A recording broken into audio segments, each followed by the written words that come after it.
ओम गुरु ब्रह्मा गुरु विष्णु गुरुदेव महेश्वर गुरु साक्षात् परम ब्रह्म तस्मै श्री गुरवे नमः। ओम सच्चिदानंद स्वरूपाय ब्रह्मणे निगमात्मने नमो वेदांत विद्याय गुरवे बुद्धि साक्षिणे।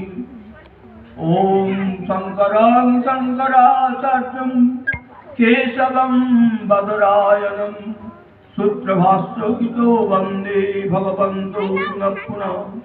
ईश्वरो गुरुरात्मेति मूर्तिभेदविभागिने भौमव्याप्तदेहाय दक्षिणामूर्तये नमो। ओम कर्पूरगौरं करुणावतारं संसारसारं भुजगेन्द्रहारं सदा वसन्तं हृदयारविन्दे भवं भवानी सहितं नमामि। ओम नमः पार्वतीपते हर हर महादेव शंभो। जय गुरु जय गुरु जय गुरु। आज আমরা মেদিনীপুর চিদানন্দনগর ছোট বাড়ুয়া কৃষ্ণ নিবারণ আশ্রম মঠ কর্তৃক ট্রান্সপোর্ট কর্তৃক পরিচালিত আমাদের টাউন চন্দ্রকোনার অন্তর্গত সত্যগ্রন্থ শ্রীনিবাস ঠাকুরচরণা সিদ্ধ সন্তান শ্রী তারাশঙ্কর চক্রবর্তীজির বাসভবনে ঠাকুরের বিশেষ সংরাধন উপলক্ষে আমরা ঠাকুর মহারাজের আতুল চরণ জীবনে সবাই সমবেত হয়েছি। এই সঙ্গে আমাদের মূল সভাপতি স্বয়ং ঠাকুর মহারাজ সেবা আমাদের বসে আছেন স্থূলে শক্তির কারণে মহাতরে সমাসীন এবং ঠাকুর হচ্ছেন আমাদের একাধারে একমাত্র জীবনের ধ্রুবতারা ইহকাল পরকালের কাণ্ডারী। অতএব ঠাকুরের চরণে কোটি কোটি প্রণতি জানিয়ে সমবেত আচার্য প্রতিলক ব্যক্তিদের সন্ন্যাসীদের ব্রাহ্মণ বর্ণদের এবং আমাদের সমবেত শিষ্য ভক্তদের দেশবাসী সুবিসর্জন ভক্তদের জানাই ঠাকুরের স্নেহাশীর্বাদ জয় সম্ভাবন প্রীতি শুভেচ্ছা। আজকের দিনটি শুভদিন, যেহেতু আমরা সঙ্গ অধিবেশন ক্ষেত্রে উপস্থিত হয়েছি। তো সঙ্গ করার মূল উদ্দেশ্য যে আমরা যেন সৎসঙ্গ করি। সৎসঙ্গ করলে আমরা সত্যের আশ্রয় গ্রহণ করে জীবন যৌবন আমরা সার্থক করতে পারি। অতএব এই সঙ্গ মানুষকে চেতনা দেয়। এই সঙ্গবাসর ব্রহ্মবিদ্যা গবেষণাগার কেন্দ্র। এই সঙ্গ হচ্ছে ব্রহ্মবিদ্যা গবেষণাগার কেন্দ্র। এখানে কত মুনি ঋষি সন্ত এবং ভক্ত সুধী সজ্জন পণ্ডিত লোক এখানে আসেন। তাদের যে বক্তব্য এবং তাদের যে আলাপ আলোচনা এর মধ্য দিয়ে যে বিষয়বস্তু সারবস্তু উঠে আসে সেগুলি মন্থন করলে, যেমন সমুদ্রে মন্থন করলে অমৃত স্বাদ পাওয়া যায়, সেরকম আমরাও কিছু অমৃত স্বাদ পাওয়ার জন্য আজকে সঙ্গে উপস্থিত হয়েছি। যাহা বিষ তাহাই পরিত্যাজ্য, যাহাই অমৃত তাহাই গ্রহণ। অতএব সবসময় আমরা চেষ্টা করবো যাতে আমরা অমৃতত্বের সন্ধান পাই। অতএব যেমন আবার আগে কুম্ভমেলা হতো, এই কুম্ভমেলাতে এখনো কুম্ভমেলা হয়। এই কুম্ভমেলায় কি আছে? অমৃত লাভ হয়।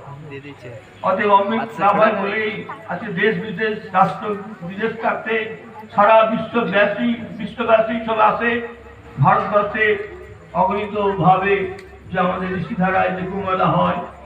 আর হরিদ্বার কুম্ভ, উজ্জয়িনী কুম্ভ, নাসিক কুম্ভ এবং এলাহাবাদ কুম্ভ, এই 4 জায়গায় আমাদের কুম্ভমেলা হয়। কেন 4 জায়গায় হয়? 4 জায়গায় বিশেষত্ব হচ্ছে যখন দেবাসুরের সংগ্রাম হয়েছিল এবং সমুদ্রের থাকতে যখন লক্ষ্মী দেবী উঠলেন তখন তাকে দেখতে অপরূপা সুন্দরী। তখন দেবতা আছেন, অসুররা আছেন। তখন দেবতারা দেখতেন, তাই তো সেই একবারে সমুদ্রের গভীর থাকতে আসতেন দেবী লক্ষ্মী প্রতিমা। কিন্তু তার মুখশ্রী, তার অবয়ব দেখেই দেবতারাও স্তম্ভিত এবং অসুররাও স্তম্ভিত। কিন্তু দেখছেন কই অমৃত কলস তো নেই। মেলা যে হবে তাই অমৃত কলস কই? তো অমৃত কলস ছিল লক্ষ্মী দেবীর মাথার উপরে ছিলেন ওই কলসটা। কিন্তু লক্ষ্মী দেবী দেখতে সুন্দরী, সেই জন্য অসুররা মনে করলেন বা এটা লুপে নেব, লক্ষ্মী দেবীকে লুপে নেবে। তখন দেবতারা চাইলো না, এটা তো আসল বস্তু নয়, আসল বস্তু হচ্ছে আমাদের অমৃত ভাণ্ডার, অমৃত বস্তু। তখন সেই অমৃত বস্তুটা নিয়ে এদিক ওদিক সব কাড়াকাড়ি হচ্ছে, কে কোথায় নিয়ে যাবে না নিয়ে। তখন ইন্দ্রপুত্র বিরোচন সে লক্ষ্মী দেবীর মাথার কাছে কলসটা নিয়ে নেবে এবং সেই কলসটা নিয়ে প্রথমে নিয়ে আসলো হরিদ্বারে। এই হরিদ্বারে প্রথম 3 ফোঁটা অমৃত সুধা পড়ে গেল। এই তারপরে আবার ছুটতে ইন্দ্রপুত্র বিরোচন প্রয়াগধামে আসলো। প্রয়াগধামেও কিছু অমৃত কুম্ভ পড়ে গেল। তখন এই প্রয়াগধাম থেকে চলে গেলেন একেবারে আমাদের উজ্জয়িনী তো মহাকুম্ভ মেলা, অতএব এইখানেও কিছু অমৃত বস্তু পড়ে গেল। তারপর শেষ হলো নাসিক বোম্বের কাছে, অতএব এখানেও সেই অমৃত কুম্ভ স্থাপন হল। কাজেই অমৃত ছিল, আছে, থাকবে। অতএব এই যে সমস্ত আলোচনা, এই যুগ যুগান্তের আলোচনা ভারতবর্ষের মুখে চিরদিন ছিল, সত্য যুগ থেকে আসছে।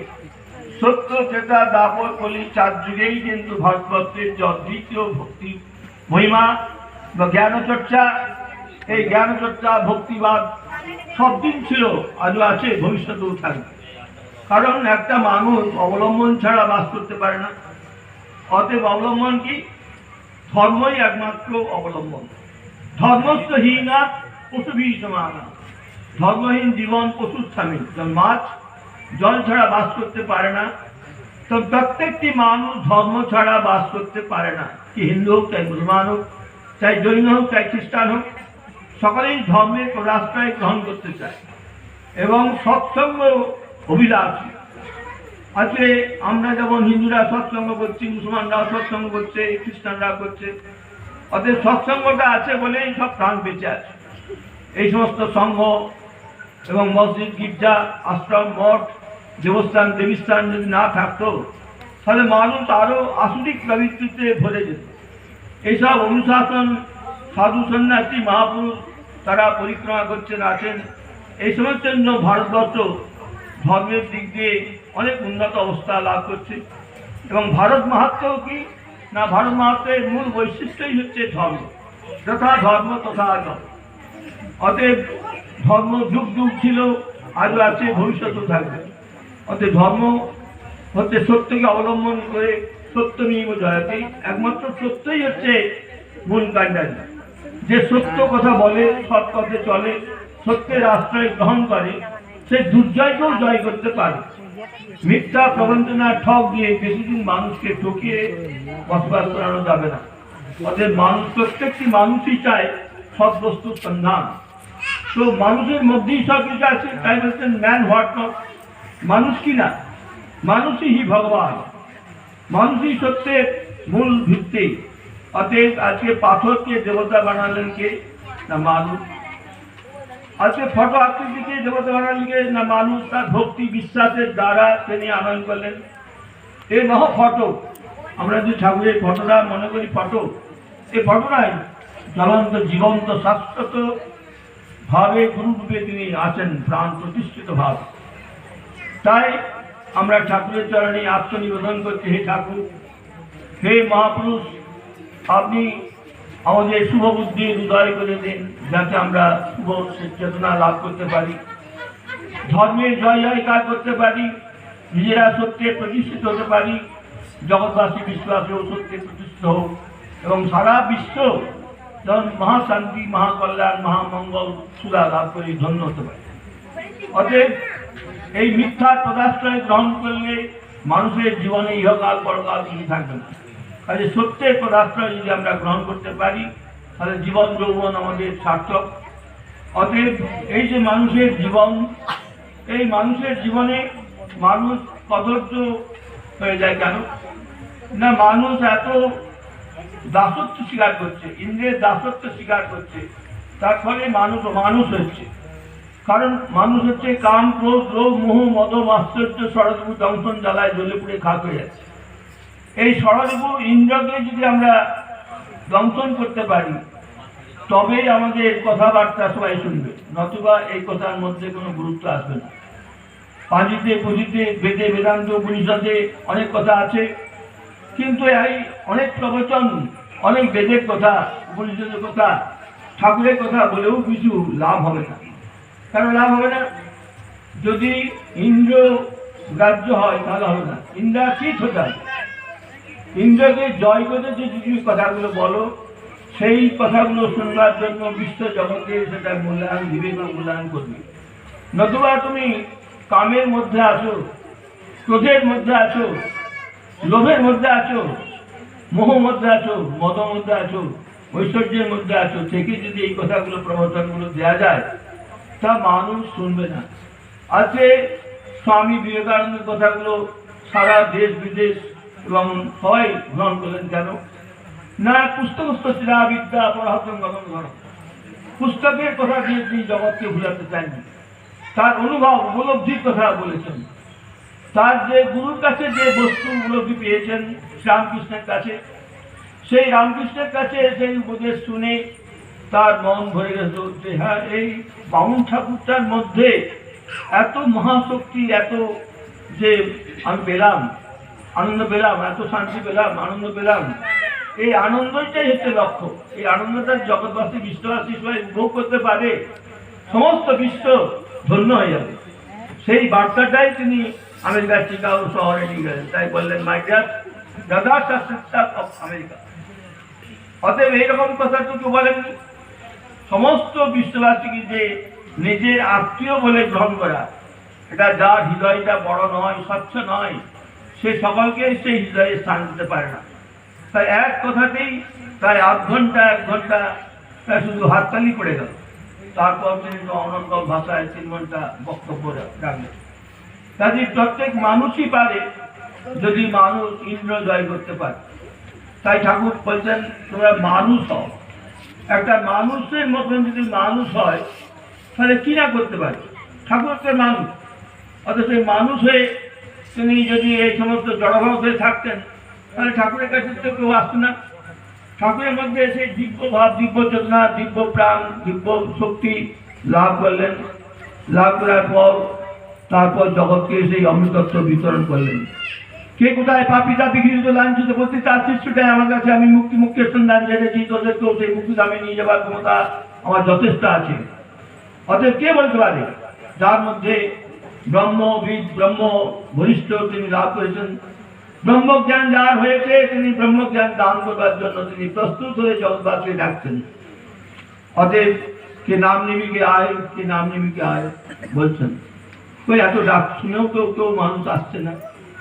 অতএব দেখা যাচ্ছে যে মানুষের মধ্যে চেতনা শক্তি একান্ত অভাব। অতএব মানুষ শুধু দুটো হাত দুটো পা নিয়ে থাকলে মানুষ হবে না। মানুষের চেতনাই হচ্ছে মনুষ্যত্ব। কাজেই মনুষ্যত্বের বিকাশ করতে বলছেন ঠাকুর। তোমরা মনুষ্যত্ব লাভ করো, মনুষ্যত্ব থাকতে দেবত্ব লাভ করো, দেবত্ব থাকতে তোমরা ব্রহ্মত্ব লাভ করো, এবং তোমরা দেবত্ব, ব্রহ্মত্ব, ঈশ্বরত্ব, সর্বত্ব লাভ করো। কাজে ঠাকুর কত আশা, কত ভরসা, কিন্তু সব আশায় জলাঞ্জলি দিয়ে আমরা চুপচাপ হয়ে আছি। অতএব এই মানুষের এই জন্মটা হয়েছে ক্ষণভঙ্গুর জন্ম, আজ আছে কাল থাকবে না। তাই বলতে সময় থাকতে করোর কাজ, অসময়ে কাজ করো না। যখন রূপ যৌবন থাকে তখন তাকে ধর্মের পদাশ্রয় গ্রহণ করতে হয়। যখন দাঁত পড়ে গেল, সমস্ত জন্ম ঢিলা হয়ে গেল, সব যখন আমার ভাববল শক্তিবল কিছু নেই, তখন যদি ধর্মের পদাশ্রয় গ্রহণ করি, তখন আমরা সেই আত্মজ্ঞান বা ব্রহ্মজ্ঞান লাভ করতে পারবো না। যদি আমাদের ব্রহ্মচর্যই নষ্ট হয়ে যায়, তখন সেই তেজ বা অনুপ্রেরণা আসবে না। তাই প্রথমেই বলছেন, 500 বছর বয়স থাকতেই ছেলেকে সৎপথে, সাধুপথে বা আশ্রম মঠে পৌঁছে দেওয়া হচ্ছে বাম্মায়ের ডিউটি, কর্তব্য। কি না তারা যেন ধর্মশিক্ষা লাভ করে। আগেকার দিনে প্রত্যেক সন্তানরা, নবস্ত্রের সন্তানরা সব পাঠিয়ে দিত ঋষিমুনিদের কাছে তপবনে। তাই তারা ভালো হয়ে ঋষিশাস্ত্র অধ্যয়ন করতো এবং রতিশাস্ত্র অধ্যয়ন করে সংসারে আসতো। তারপরে সংসার যাত্রা নির্বাহ করে তারা আত্মজ্ঞানী ব্রহ্মজ্ঞানী সন্তান প্রজন্ম দিত। তারপরে জগৎ ভারতবর্ষ রক্ষা পেত। কিন্তু এখন কি হচ্ছে না, এখন আসরিক শক্তি বলবান, এখন সেই সৎশিক্ষার অভাব। তাই ঠাকুর মহারাজ বলছেন আমার তিনটি উদ্দেশ্য: সৎশিক্ষা বিস্তার, জগৎগুরু সেবা পূজা এবং আমাদের আমাদের জাতি বর্ণ নির্বিশেষে সনাতন ধর্ম প্রচার, ব্রাহ্মণ ভাবে সনাতন ধর্মের প্রচার এবং আত্মকৃষ্ট দরিদ্রের সেবা, সেবা চিত্তশুদ্ধি। কাজে প্রথমেই বলছেন তিনি সৎশিক্ষা বিস্তার। সৎশিক্ষা বিস্তার থাকলে অনেক কিছু মানুষ লাভ করতে পারে এবং জগৎগুরু আসলে পূজা, তাই তিনি এ সমস্ত মূর্তি দেখাননি।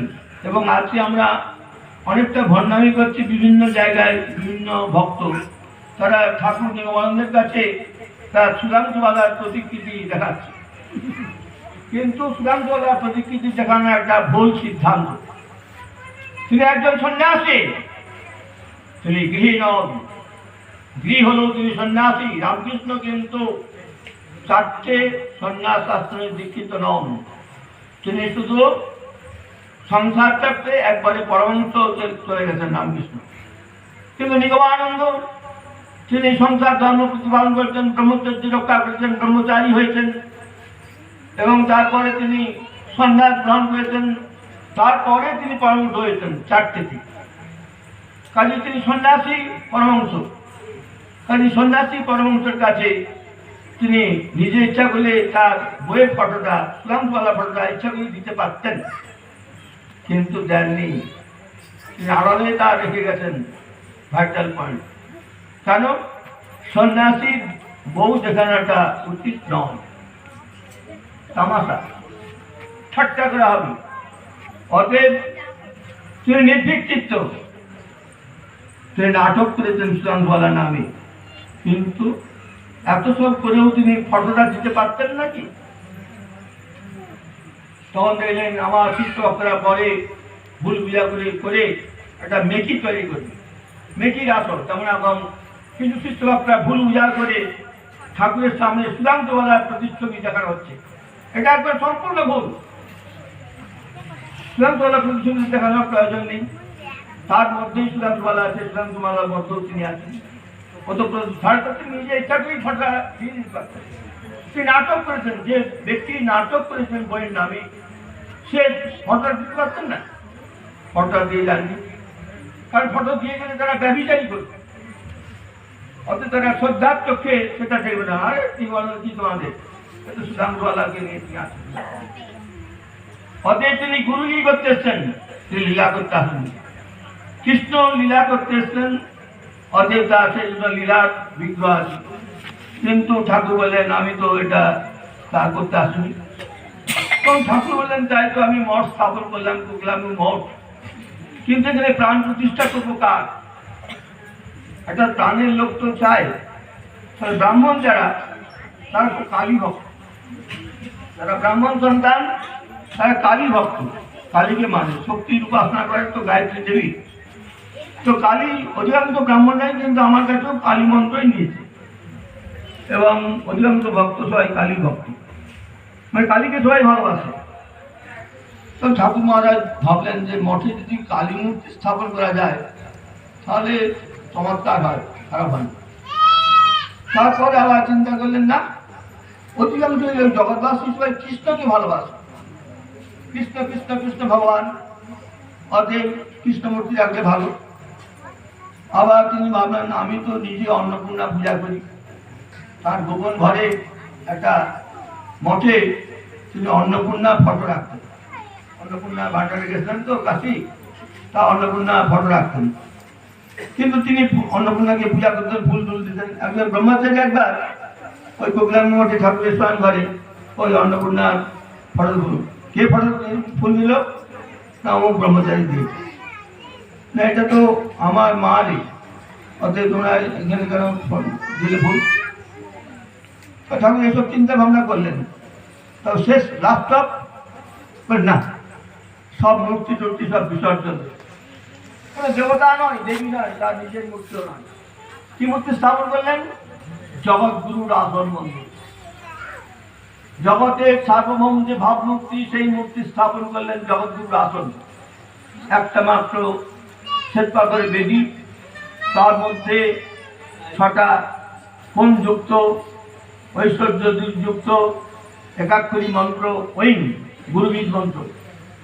সরস্বতীর যে বীজ মন্ত্র, গুরুর বীজ মন্ত্র একই, গুরু নিজস্ব কোনো বীজ নেই। শক্তির বীজ হচ্ছে সরস্বতী দেবী, অতএব ওই বীজ লিখলেন, অতএব নির্গুণ ব্রহ্মের আসন স্থাপন করলেন। ঠাকুর বললেন, তোমরা এই জগৎগুরু তোমরা আসন সবাই পূজা পাঠ করবে এবং ব্রাহ্মণ দিয়ে পূজা পাঠ করবে, অব্রাহ্মণ দিয়ে নয়, ভোগ রাগ দেবে। তবে ঠাকুর, এই জগৎগুরু টগৎগুরু তো বুঝি না, তুমি এই জগৎগুরু যে সব বলছো। তারপরে প্রথমে আবার সন্দেহ করলেন, ওই নিজের কোনো গুণকীর্তন না করে তিনি জগৎগুরু শঙ্করাচার্যের ফটো দিয়ে সম্মিলিত করতেন। প্রথম 3 বছর 4 বছর জগৎগুরুর মানে ফটো দিয়ে হলো, এবং গৌরাঙ্গের ফটো দিয়ে হতো। প্রথম দিন জগৎগুরুর বিগ্রহ রাখলেন, আর নিজে মাঝখানে থাকলেন, বামে গৌরাঙ্গের ফটো রাখলেন, এবং তারপরে গৌরাঙ্গের ফটো রাখলেন, নিজেও থাকলেন। এবং এইরকম ভাবে চলতে চলতে প্রায় 38তম ভক্ত সম্মিলনী হচ্ছে। কোথায়? হরিসর, দক্ষিণ বাংলা শাশ্বত আশ্রম। ঢাকাতে কিছুটা ঠাকুরের ভাবমূর্তি প্রকাশ পেয়ে গেল যে ঠাকুর, তুমি সব নিজের যে সমস্ত অমৃত সুধা ঢেকে রাখছো, তুমি একটু প্রকাশ করো, তুমি কে? মা, তোমাকে পূজা পাঠ করবো কেমন করে? তখন কিছু বিভূতি, কিছু অলৌকিক শক্তির মহিমা ঢাকা ভাউল আশ্রমে কিছুটা বিকাশ প্রকাশ ঘটেছিল। এবং তখনই প্রফুল্ল ভঞ্জদেব দেখলেন যে ঠাকুর অর্ধনারীশ্বর। ঠাকুর যেন অর্ধনারীশ্বর, অর্ধেকটা পুরুষ দেহ, অর্ধেকটা নারী দেহ। ঠাকুর, তুমি পুরুষ কি নারী তত্ত্ব বুঝিতে নারী, তুমি স্বয়ং না বুঝালে তাকে বুঝিতে পারি? তুমি কি অসাধারণ! অতএব তোমার মতন তো এরকম কাউকে কোনো মহাপুরুষকে দেখা যায় না, অসম্ভব সম্ভব। কাজে এভাবে দেখলেন ভাউল আশ্রমে। তারপর সুদে আসতে হচ্ছে 38তম ভক্ত হানিসর, দক্ষিণ বাংলা শাশ্বত আশ্রমে। তখন হানিসরে ওই রকম ব্যবস্থা করেছেন। তখন প্রজ্ঞানন্দ মহারাজ ছিলেন। প্রজ্ঞানন্দ মহারাজ ঠাকুর, আমরা কি চিরকালই করবো না কখন শিখবো? কেন এই কথা কেন বলছো? আমি বলছি যে আপনি যে শঙ্করাচার্যের ফটো রেখে সম্মান করছেন, আপনি যে গৌরাঙ্গ মহাপ্রভু বিগ্রহ রেখে সম্মান করছেন, তাহলে আপনি শঙ্করের চেয়ে ছোট, গৌরাঙ্গের চেয়ে ছোট। সেই জন্য জগৎগুরু শঙ্করাচার্যের ফটো রাখছেন, গৌরাঙ্গের ফটো রাখছেন। অতএব আজকে কিন্তু আপনার কথা আমরা শুনতে চাইব না, আমি চাইব না। আজকে আমরা আন্দোলন করব। কিসের আন্দোলন করব? আমরা শঙ্করাচার্যের ফটো মানি না, মানবো না। গৌরাঙ্গের ফটো মানি না, মানবো না। বলুন আপনি শঙ্করাচার্য কিনা, বলুন আপনি গৌরাঙ্গ মহাপ্রভু কিনা, বলুন আপনি 33 কোটি দেবতা কিনা, দেবী কিনা, তবে প্রণাম করবো, নতুবা প্রণাম করবো না। চাইসা গুরু, চাইসা শিষ্য। গুরুর যেমন বজ্রার বিকটরান, পুষ্পার কুমলান। অতএব গুরু যেমন বজ্র, শিষ্যরাও বজ্রমূর্তি ধারণ করেছে। বলুন আজকে আর শুধু হাসতে চলবে না, আমাদের কাছে কিছু ধরাস্ত্র আছেন?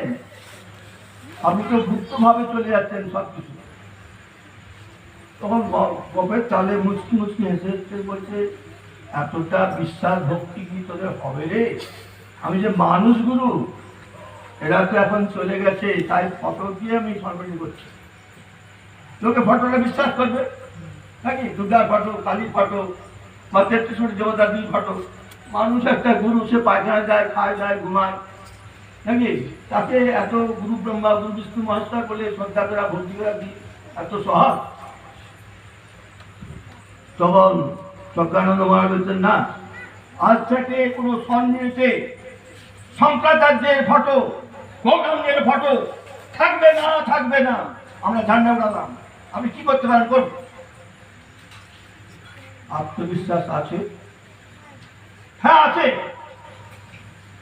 আপনি 33 কোটি দেবতা, দেবী, সর্বভূ, আপনি কৃষ্ণ ভগবান। কে কৃষ্ণ ভগবান? তোদের হাত খুলেছে, দেখতে পাবি? ওই মূর্তি মূর্তি হেসে বলছেন তাই করি। ওর আশা আসছে কথা বলছে লহর ওরা জোরে বলছেন। কাজেই ভক্তের ভক্তিতে ভগবান বিকাশ হন, প্রকাশ হন। অবদানন্তি বাংমুড়া, আমাকে কেউ জানতে পারে না, চিনতে পারে না, আমার মহিমা যেন ঢাকাচ্ছে। নাহম প্রকাশ, ভগবান কৃষ্ণ তো বলছেন গীতা ক্ষেত্রে, আমার কথা প্রকাশ করো না, তাহলে আমাকেই সবাই পুষ্প ধূপ দীপ দিবে। আরো দেবতা আছেন, দেবী আছে, অতএব আর কে আছে? একজনই বারে বারে আসছে বিভিন্ন নামে ইত্যাদি। অতএব যেই শঙ্কর সেই নিগমানন্দ, যেই গৌরাঙ্গ সেই নিগমানন্দ, সেই কৃষ্ণ সেই কালী শীতলা পুরী সব কিছু। অতএব আজকে কিন্তু আমরা এই কথা মানলাম। অতএব ঠাকুর তখন কিছুটা সম্পূর্ণভাবে প্রকাশ হলেন। এত দৃঢ় ভক্তি বিশ্বাস যদি থাকে তারা তাই করবে। কাজেই মহাপুরুষরা ধরা দেয় দেয়, ধরা দিতে চায় না। অতএব ধরা দিলে তবে তো আমরা তাকে আত্মবিশ্বাস করবো, সম্পূর্ণ সারেন্ডার করবো, যেটা মানে অর্জুনও করতে চায়নি। ভগবান সঠিক নন, কৃষ্ণ সঠিক নন। কিন্তু অর্জুন কখন বুঝলেন? যখন একাদশ অধ্যায়ে বিশ্বরূপ দর্শন করাবে ভগবান, তখন দেখলেন না আমার সেই বন্ধু নয়, কৃষ্ণ সখা নয়, কৃষ্ণ একটা অপূর্ব দিব্য কৃষ্ণ, কৃষ্ণময় জগৎ। অতএব কৃষ্ণের কাছে সারেন্ডার করা ছাড়া কিছু করতে নাই। তাই বলছেন সর্বধর্মান পরিত্যাজ্য মাম একং শরণং ব্রজ। একমাত্র তুমিই শরণ মনন, তুমি নিয়োগ, সব কিছু তোমাকেই পূজা পাঠ করি। তোমার অনন্ত বিভূতি, অনন্ত শ্রীমণ্ডিত, তোমার কার্যকলাপ, তোমার যে অপরূপ দিব্য মূর্তি দেখে আমার এখন ভয় পাচ্ছে। তুমি এই মূর্তি সম্মান করো, আমি তোমাকে সকাল করে দেখতে চাই, আমি তোমাকে ভগবান করে দেখতে চাই না। ভগবান এত বিশ্বরূপ দেখে তো অর্জুন স্তম্ভিত হয়ে গেলেন। তখনই বললেন সারেন্ডারের পা করে পড়ে গেলেন, তারপরে সাষ্টাঙ্গ প্রণিপাতম অর্জুন, আপনি যা বলবেন আজকে আমি চাই করতে, আর কোনো আমার সংশয় নেই। সংশয় আপনার ভক্তের তো অনেক সংশয় থাকে যে ভগবান প্রভু আর সঠিক না বেঠিক। অতএব তিনি যখন ধরা দিলেন তখন দেখলেন যে না আমার ভগবান সঠিক, এর মধ্যে কোনো খবর নেই। তখন প্রত্যেক মানুষ গুরুকে বিশ্বাস করা খুব কঠিন। আর মানুষ গুরুকে বিশ্বাস না করা পর্যন্ত বস্তু সংগ্রহ করাও যাবে না, না যাবে না। পরমাত্মার গুরুসত্তা ছিল, বাঁচে বা থাকবে, কিন্তু পরমাত্মা গুরুসত্তার দ্বারা তোমার আমার কিছু মঙ্গল সাধন হবে না। কারণ তার চোখ নেই, নাক নেই, কান নেই, তার কোনো বিগ্রহ প্রতিমা নেই, আছে। পরমাত্মা যে গুরুসত্তা আছেন তার কি কোনো নাক কান চোখ মুখ আছে? সে শুনতে পান না, দেখতে পান, যেমন নারায়ণ ছিলাম। কিন্তু তখন দেখলেন পরমাত্মা গুরুর বিরুদ্ধে কোনো সত্তার কাজ হবে, কিন্তু পরমাত্মাই গুরু। কিন্তু কিন্তু লোকাতীত, অতএব কিন্তু কোনো লোকের মধ্যে আবদ্ধ নয়। কিন্তু এরা সব লোকাধীন গুরু। নিগমানন্দ, রামকৃষ্ণ, বিজয়কৃষ্ণ গোস্বামী, কৃষ্ণ, গৌরাঙ্গ সব লোকাধীন গুরু। আর তলাতীত গুরু হচ্ছেন পরমাত্মা। সে যুগ যুগ ছিল, আছে, থাকবে, তার ক্ষয় ব্যয় নেই। অতএব তারই কোনো অভাব নেই। তোমার আমার নিগমানন্দের, রামকৃষ্ণের সব অভাব আছে, কিন্তু পরমাত্মার গুরু সত্তার তার কোনো অভাব নেই। তাই বলছেন এই জগৎ অভাব দিয়ে গড়া। তাই বলছেন না অভাব দিয়ে গড়া, অভাবের আগুন দাও দাও করে চলে উঠছে। স্বভাব পাবে কোথায়? স্বভাব যুদ্ধ, স্বভাব আত্মভাব। স্বভাব একমাত্র পরমাত্মাই স্বভাব যুদ্ধ। তিনি নির্বিকার চিত্তে নির্গুণ ব্রহ্মরূপে সর্বত্র দেদীপ্যমান, আকাশে বাতাসে সব জায়গায় তিনি আছেন। অথচ তাকে কেউ দেখতে পায় না, তাকে দেখবার জন্যই সব সাধন করে। অতএব মানুষ গুরুর কাছেই আছে মানুষের সংবাদ। অতএব যতক্ষণ না পর্যন্ত আমরা মানুষ গুরুর কাছে সারেন্ডার না করি, ভক্তিভাবে শরণাপন্ন না নিই, ততক্ষণ পর্যন্ত আমরা পরমাত্মার বিভূততার এক অক্ষরও জিনিস আমরা বুঝতে পারবো। কাজে মানুষগুলোই হচ্ছে তোমাকে সত্য দ্রষ্টা পুরুষের কাছে দেখিয়ে দেবে। অতএব সবার পর মানুষ সত্য কাজ কেউ নাই, সত্য না সত্য মানুষই ভগবান, মানুষরা ভগবান। মানুষই বিশ্বাস দ্বারা, ভক্তির দ্বারা এই পাথরটাকে শিবলিঙ্গ বলে। এই পাথর অতএব মানুষ দীর্ঘকাল এই সমস্ত মিলে পূজা করে বলে তার মানুষ এইগুলো সব পায়। কাজে একটা মানুষকে তো বিশ্বাস করতে হবে। অতএব যতক্ষণ পর্যন্ত বিশ্বাস না করছে ততক্ষণ রত্নবস্তু পাওয়া যাবে। বিশ্বাসে মিলায় বস্তু সবকে মহাপুর। ঠাকুর বলছেন বিশ্বাস করো। অতএব তিনটি জিনিস ভগবানের কাছে, গুরুর কাছে চাওয়ার আছে। কি কি তিনটি জিনিস?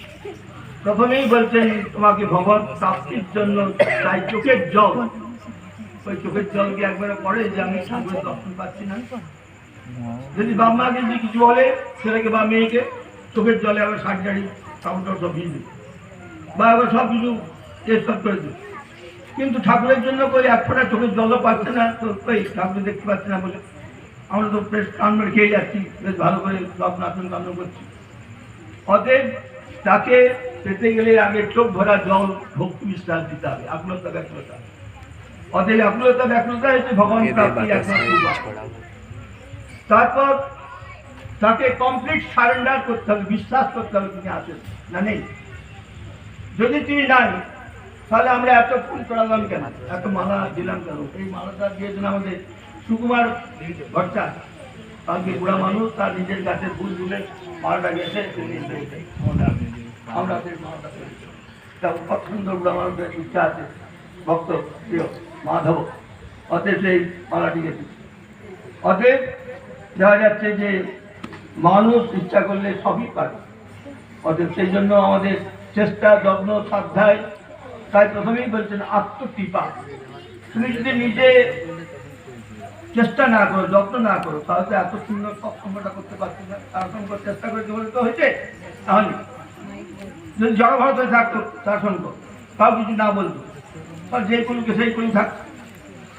কতদিন ধরে তার আশা আকাঙ্ক্ষা ছিল যে আমি ঠাকুরকে নিয়ে এসে আনন্দ করবো, ভক্তকে ডাকবো, মহারাজদের ডাকবো এবং আমরা বেশ ভালোভাবে একটা সৎসঙ্গ করবো।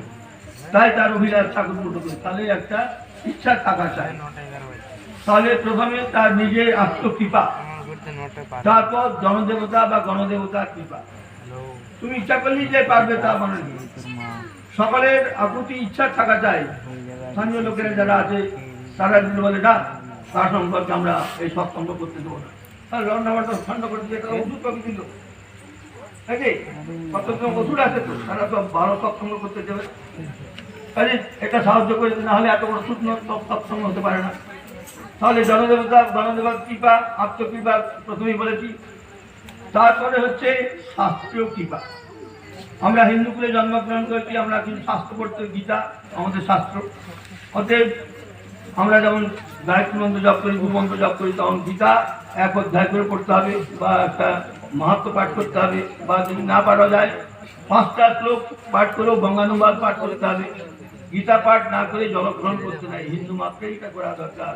আমরা যারা আমেরিকাবাসী তারা গীতা পাঠ না করে কিন্তু জলগ্রহণ করে না এখনো পর্যন্ত। তাহলে কত তারা গীতাকে মানে। এবং এই গীতা উপনিষদ সারা বিশ্ব ব্রহ্মাণ্ডে আছে, তার ধ্বনি করছে গীতা গীতা গীতা গীতা। আর আমরা ভারতবর্ষের লোক হিন্দু হয়ে গীতা আমাদের ঘরে নেই, বা গীতা চর্চাও নেই, বা গীতা পূজাও করি না, পাঠও করি। এই হচ্ছে আমাদের কারবার। তারপর হচ্ছে ঈশ্বরীয় কৃপা, শাস্ত্র কৃপা, ঈশ্বরীয় কৃপা। তুমি অনেক চেষ্টা করলে কিন্তু ঈশ্বরের যদি ইচ্ছা না থাকে তাহলে তোমার তো ইচ্ছা পূরণ হবে না। অতএব ঈশ্বরের ইচ্ছা ছিল যে নিগমানন্দের মতন একজন সিদ্ধ সদ্গুরু মহাপুরুষ এই আমাদের পৃথিবীর বক্ষে আসুন। এটা দীর্ঘকাল সত্য যুগ থেকে ইচ্ছা ছিল বলে আজকে ঠাকুর আসলেন। অতএব এরকম ঠাকুর পাওয়া পৃথিবীতে ধন্য। সবাই তো মহাপুরুষ আসেন, কিন্তু মহাপুরুষের মতো মহাপুরুষ কটা আছে? অতএব সিদ্ধ মহাপুরুষ। অতএব কেউ কৃপা সিদ্ধ, কেউ সাধন সিদ্ধ। অতএব ঠাকুর হচ্ছেন প্রত্যেকটা ক্ষেত্রে সাধন সিদ্ধ, কৃপা সিদ্ধ নয়। কৃপা সিদ্ধ হলে তিনি কখন করে কৃপা করবেন? অতএব সাধন সিদ্ধ, সবটাই তার করা যাচ্ছে। তারপর হচ্ছে গুরু কৃপা, ঈশ্বর কৃপা, সূক্ষ্ম কৃপা আছে গুরু কৃপা।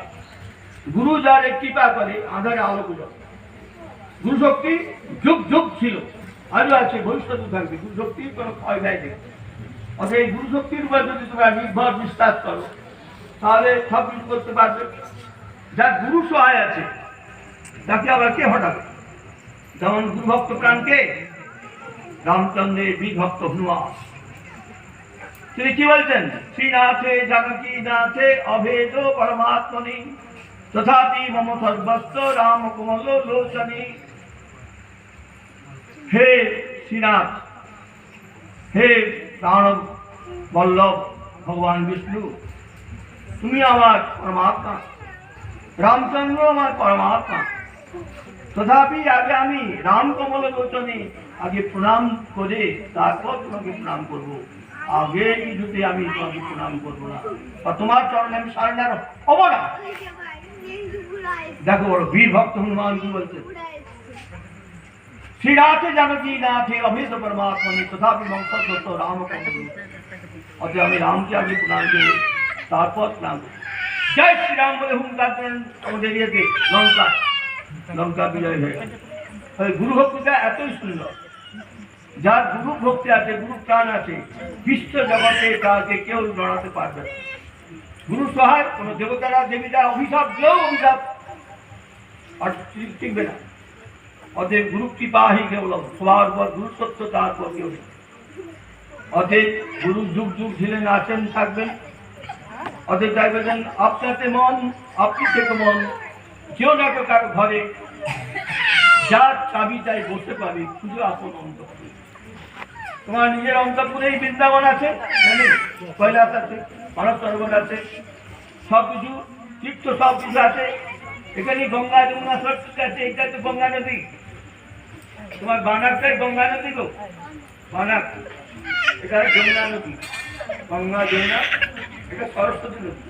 তাহলে তিনটে নদী এখানে আছে। আর তার সঙ্গম এটা কোকলামু মঠ বলছে, কোকলামু মঠে সব মঠে আছে। ওটা মিথ্যা মঠ, এইটা হচ্ছে আসল মঠ, আজ্ঞা চক্রেই মঠ। যে যার মঠ হচ্ছে আজ্ঞা চক্র। ওই রামকৃষ্ণ মঠ নাই, আনন্দ মঠ নাই, কোনো মঠ নেই, মঠ তোমার ভিতরেই মঠ। আজ্ঞা চক্রে মনটা রাখবে, আজ্ঞা চক্রের চোখটা থাকলে মনটা কখনোই নিম্ন ভুক্তি হবে না। আর আজ্ঞা চক্রে মনটা থাকে না বলেই মানুষ নিম্ন চক্রে মনটা আছে, তখন ইন্দ্র প্রবৃত্তি ভাব দেখা। অতএব এখানেই মঠ বৃন্দাবন সব কিছু আছে, বাইরে কিছু নেই। যা আছে বিশ্ব ব্রহ্মাণ্ডে তা আছে দেহভাণ্ডে। আপনি নিজে বলছেন না, যা আছে বিশ্ব ব্রহ্মাণ্ডে তা আছে দেহভাণ্ডে। ওই দেহটা যদি বিশ্বাস করা যায় তাহলেই সব কিছু পাওয়া যাবে। মূলাধারে আছে আদ্যা শক্তি মহামায়া, মূলাধার সেখানে আমরা পায়খানা করছি ভরভর করে, সেটা হচ্ছে পৃথিবী তত্ত্বের স্থান, এখানে বীজ বন্ধ হচ্ছে লং। তারপর জনিদ্বার, এখানে হচ্ছে আমাদের বরুণ দেবতা আছে, যেখানে জনিদ্বার বা লিঙ্গমূল, এটা হচ্ছে আমাদের বরুণ দেবতা আছে, জলাধার, তাই মূত্র নালী। তারপরে আছে নাভি চক্র, এখানে আছে অগ্নিতত্ত্বের স্থান, তাই ক্ষুধা পায়। অতএব ওইখানে আছে অগ্নি, তাই এখানে যদি ধ্যান করতে পারো তাহলে চিত্ত স্থির হবে, মন স্থির হবে। নাভিতে ধ্যান করবে, নাভিতে ধ্যান না করলে তোমার মন স্থির হবে না। তারপরে আছে অনাহত চক্র, নহাত অনাহত, বিনা আঘাতে যে জনিত হয় তাকে বলা আছে অনাহত চক্র। অতএব এটা আছে অনাহত চক্র, বক্ষস্থল।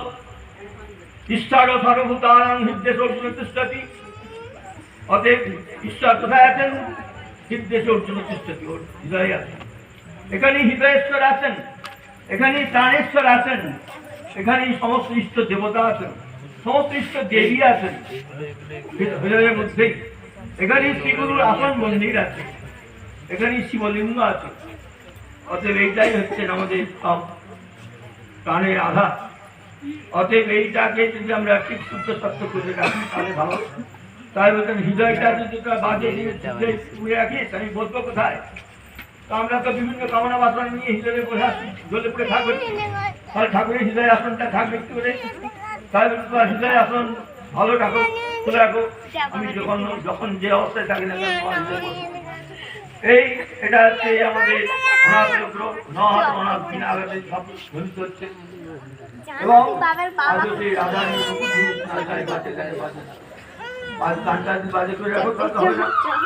এবং তারপরে বলছেন বিশুদ্ধ চক্র,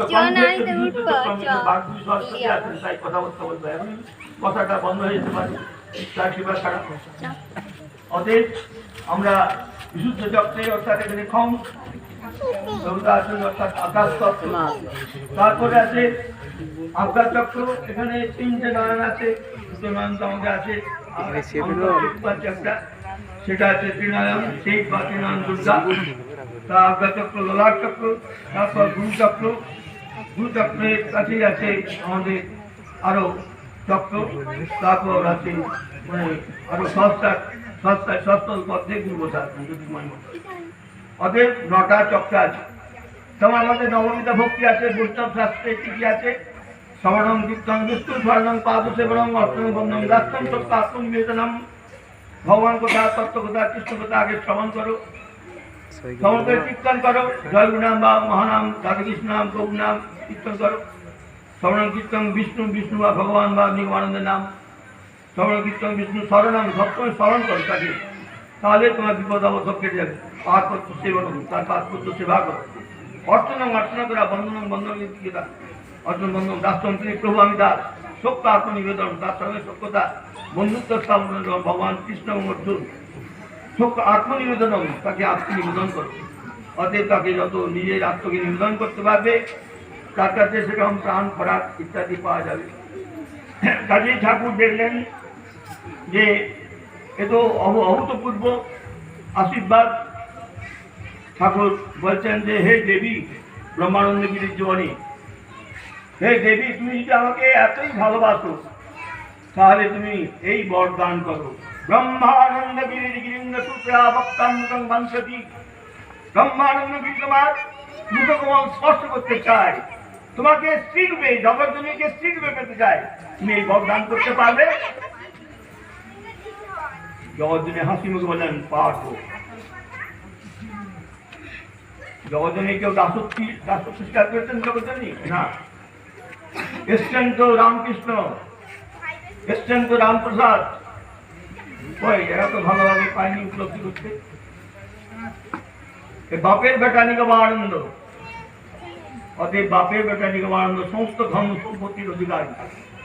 কারণ যে জগৎজনীকে স্ত্রী রূপে পায় তার সব পাশে। মায়ের কাছে সব গল্প করতে পারো নাকি? পারো? মাকে সব কথা বলতে পারো? যে গর্ভবতী কি তোমরা মা তো বলতে পারো কি? হ্যাঁ কি না বলো? হ্যাঁ পারো? না পারো? তাহলে মায়ের কথা, মায়ের কাছেও সব কথা বলা যায় না, কন্যার কাছেও সব কথা বলা যায় না, না বলা যায়। কিন্তু আরেকটা লোকের কাছে সব কথা বলা যায়, তার কাছে স্ত্রীর কাছে সব গোপন কথা বলা যায়। প্রিয় ল্যাংটা আর শিব ল্যাংটা, সেখানে আর কোনো কথা নেই। আমার পুরাইলো বাপ সব পুড়ে গেল। অতএব দেখা যাচ্ছে জগৎজনীকে স্ত্রী রূপে পাওয়া হচ্ছে বড় পাওনা। সেইটাই পেলেন নিগমানন্দ পরমহংস। অতএব রামকৃষ্ণ যা পেয়েছেন, রামপ্রসাদ যা পেয়েছেন তার কোটি গুণ স্বাদ পেলেন নিগমানন্দ। তার ভান্ডারে কোনোদিন অভাব হবে না। মা বন্দিশালায় বন্দি আছেন জগৎজনী, তাই বলছেন তুমি যা চাইবে তাই পাবে। অতএব তুমি তো অপরন্ত জিনিস চাইছো, অমূল্য জিনিস পাবে, না চাইতেও পাও। এখন ঘরের কাছে যেন হাতের কাছে সব জিনিস এসে যাচ্ছে, ঠিক আছে, এটা গুরুত্ব মাতৃকৃপা। মা যদি ছেলেকে কৃপা করে সব দিয়ে দেয় তাহলে কারো কিছু বলার নেই। অতএব তিনি তো সুপ্রসন্না, দেবী সুপ্রসন্না। শিব ঘরানি নেই, দুর্গা যদি সুপ্রসন্না হয়ে যায় তাহলে শিবের ভান্ডার তো অভাব নেই, তাহলে দুর্গার ভান্ডারে কোনো অভাব নেই। আরে তিনি এত দেবীকে সুপ্রসন্না করেছেন সাধন অবস্থার দ্বারা, তখন তিনি দাসত্ব স্বীকার করলেন যে হ্যাঁ আমি তোমার দাসত্ব স্বীকার করলাম। অতএব এরকম কোনো মহাপুরুষের কাছে জগৎজনী দাসত্ব স্বীকার করেন কোনো ইতিহাসে কোনো লেখা নেই। কিন্তু সত্যতা দাপক বলিতে এরকম সিদ্ধ সাধক মহাপুরুষ আসেননি। অভিনব নিগমানন্দ, তার যে সাক্ষাৎ নিগমানন্দ, তার জন্ম জীবন দিব্য জীবন সার্থক। এবং বীর দত্তে বীর পুরুষের মতন বীর সিংহক্রমে তিনি বলতে পারেন আমি সব দর্শন করেছি, তত্ত্বকে উপলব্ধি করেছি, আমি ব্রহ্মবীর ব্রহ্ম বরিষ্ঠ, আমি একদম ব্রহ্ম ইয়েতে একদম ভরপুর হয়ে আছি। কারণ তিনি প্রত্যেকটা জিনিস উপলব্ধি করেছেন সাধন সিদ্ধ মহাপুরুষ, এর মধ্যে কোনো ভেজাল নেই। সত্য দ্রষ্টা, সিদ্ধ মহাপুরুষ এরকম জগৎদুর্লভ মহাপুরুষ দর্শন কর্ষণ করলেও আমাদের সলানা। কাজী ঠাকুরের জীবন ধন্য জীবন, তার প্রেমময় জীবন, তার জ্ঞানময় জীবন, তার তন্ত্রময় জীবন সার্থক। অতএব ঠাকুরের চরণে কোটি কোটি প্রণতি জানিয়ে আজকের এই বক্তব্যে এখানেই সমাপ্ত করছি।